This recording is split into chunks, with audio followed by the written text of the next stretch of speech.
sana na nitoe salamu za mwenyekiti wetu wa chama Mheshimiwa Dr. Samia Suluhu Hassan ambaye ndiye rais wa Jamhuri ya Muungano wa Tanzania.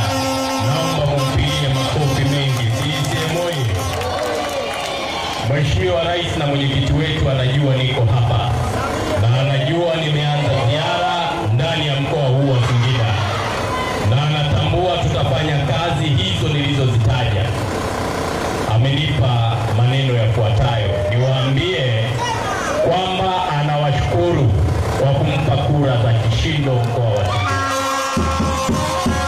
Lakini Mheshimiwa Rais na mwenyekiti wetu amesema niwaambie kazi na utu imeshaanza kufanyika kama ambavyo walinadi katika ilani ya uchaguzi.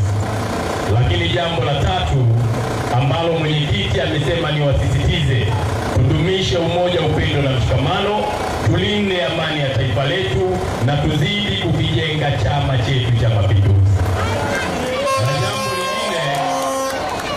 jambo lingine, naomba mpokee salamu za katibu mkuu wa Chama cha Mapinduzi Mheshimiwa Balozi Dr. Asha Rose Migiro ambaye naye anatambua niko mkoa huu na tumezungumza asubuhi wakati nakuja. Anawasalimia sana watu wa Singida. Na katibu mkuu amesema atafika mkoa wa Singida baada ya maadhimisho ya Chama cha Mapinduzi. Mimi nitatembelea mashina machache, lakini katibu mkuu wa Chama cha Mapinduzi atakuja kutembelea mashina mengi katika wilaya za mkoa huu wa Singida. Kwa hiyo mjiandae kumpokea.